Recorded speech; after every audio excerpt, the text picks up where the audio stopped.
Hey guys, this is Arsenal Giants PS3 and this is episode 3 of season 1 of our FIFA 13 Return to Glory series with the AFC Wimbledon, and in this episode we do have 5 matches, 4 of which are in League 2, and we do have 1 match in the Capital One Cup. So in this episode obviously we do want to start off as strongly as possible and get as many points as possible, but that is going to be quite tough considering we're not quite full strength just yet. We do still want to bring in a few players on loan, but in order to do so we do need to sell a few players. So first off here we are selling this guy Luke Moore, 24 years old and 59 overall, to Shrewsbury for 140,000. He still probably does have some good potential and is probably a good player, but honestly I just want to sell these sort of players and then try to bring in players who over the course of the season are going to be really helpful. I can't bring in super players with great potential by purchasing them. I can only bring them in on loan, but with that player sold I can bring in like 3 or 4 players in on loan. So that is what I want to do. Strength and depth and with huge potential is sort of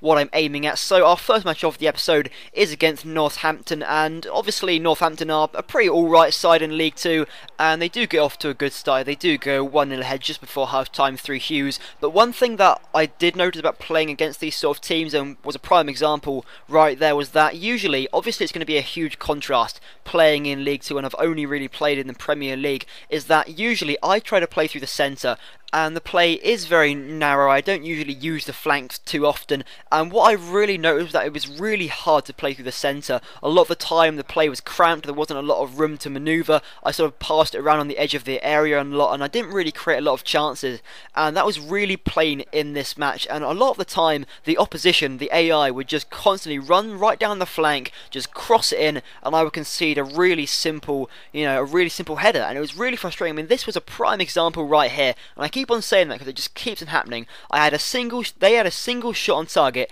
and it went in the back of the net. I had 5 shots on target and I didn't score any of them, so there was a real problem right there and I really had to solve that. And we do have the money here from Luke Moore to try and bring in some players on loan, and the sort of problem that I want to remedy is that I need to be stronger on the flanks. I can't just rely on my front 2 strikers all the time because it isn't going to happen. I do have to bring in some other players, so we have managed to get a bit more cash, and after this match against Cardiff I am going to bring in a few more players. So also against Cardiff there were the same problems really, but in the first half not a lot was happening, and we're going to show a highlight just in a second here which pretty much sums it up completely. And here we are now, Cardiff on the attack. We do get the interception from Ake, then we try to play it up the pitch and it's just the same problem. We try to go through the centre, there aren't really any options on the flank because everyone's drawn to the centre, and honestly I'm not really too comfortable with my crossing. I think it's pretty awful. We do get the advantage though, and this just sums up the first half completely. Go to pass it, hits the referee and falls straight to Cardiff, who eventually do manage to play it out, and that was that in the first half. There wasn't really happening anything at all, and every time I tried to go through the centre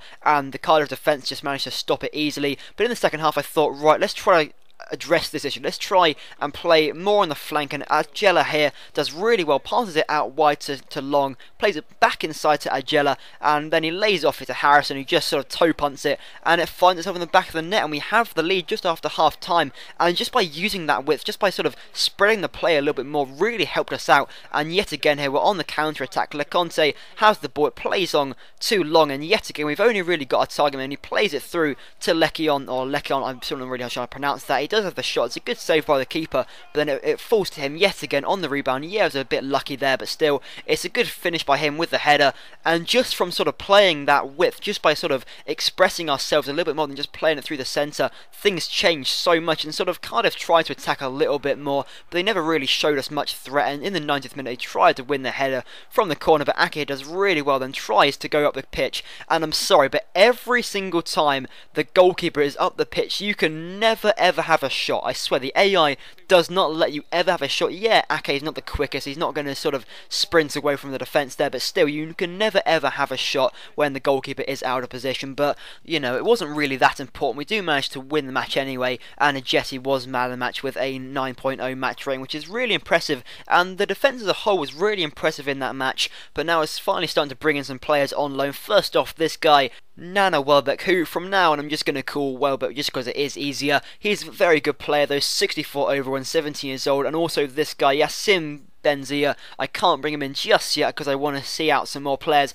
and as we said earlier, we do need some more strength on the wings, so I'm going to bring in Memphis Depay. Again, pronunciations, they're awful, I'm sorry, I'm trying to rectify that, I'm so sorry. And also Samed Yazil, I want to bring him in the future. Again, I'm not really sure because we do have Harrison and Lekiont. Again, pronunciations, I'm sorry. But anyway, this is the squad so far. Cragno, Asano, who's sort of alright really, Ajeti, Ake, Fenlon, who also isn't really that great, Agella, who's alright, I guess, I have been proved wrong by him, Asiek, Goretzka, Depay, Harrison and Lekiont. If any of those are really awful pronunciations, please help me out because as you guys know, I'm terrible at them. And so moving on, we have this guy Hugh Johnson, who I'm going to sell. It's undervalued, I know, but I just want to sell him anyway and bring in some players on loan. He actually has some pretty good potential, so that was sort of a stupid mistake on my part really, but you know, maybe I should have held out for more money. I don't know, it's in the past now, I've sold him anyway, but you know, it's not important. So anyway, on to our next match against Torquay now, and as I said earlier, we really needed that strength on the wings, and Depay just offers that so much. He is so quick, he just breezes past players so easily, and he single-handedly created that chance. Obviously Leconte could have been a little bit quicker with that run there, but still Depay offers so much on the flanks. He is going to be such a crucial player, and Lekiont has the chance. He just manages to have the shot, and it's a good save by the keeper. But at half time, 0-0. It's been a pretty good half for us really. We had a few chances and Depay was a really important player for us, but still it's that same problem. We can't take our chances, and now Torquay on the attack here. Just what is he doing? Dribbling all over the place, but now my left back is out of position and Ajeti can't cover him as he's, you know, he's also drawn out of the centre back position. The header comes across though, and we just concede such a simple header, and yet again the AI just sort of seem to do that same thing every time.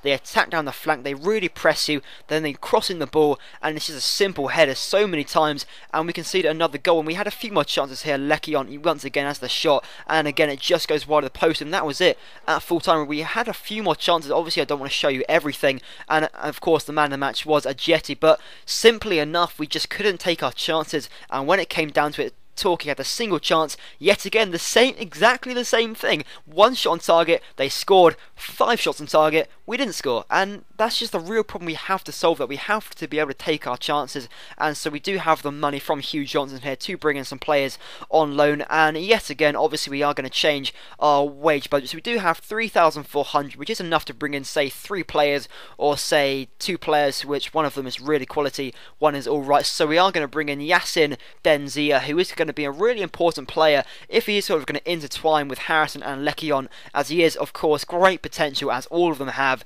and is going to be a really important player. So next up we have Barnet here, and I'm pretty sure that's Edgar Davids on their team. I'm not 100% sure, so don't call me up on that one, but I'm pretty sure that's Edgar Davids. Well, I didn't really see him in the match at all, I didn't really do anything, so, and if anything that was a really poor touch there. But in this match it was just so much better. We were expressive, we sort of held our own defensively, much stronger, and that was a great goal there by Welbeck. Great movement, great passing, and then in the end a really cracking shot by Welbeck, and it was just so much stronger from us. And whenever Barnet tried to attack, obviously they went to go down the flank to cross in, and Edgar Davids here, you know, he hasn't really got a lot of options, lays it off to Brown, and still when they tried to attack, Cragno came out for it, punched it out, and still here we're under threat really, under pressure, but then Agella here does really well, snatches the ball off him, and now we're on the counter attack, which I love. I honestly love to be on the counter attack because it's such a great position to be in. And Yassin Benzia here, great finish by him, just chips over the keeper, and that was his very first touch of the match really. Just had a single opportunity,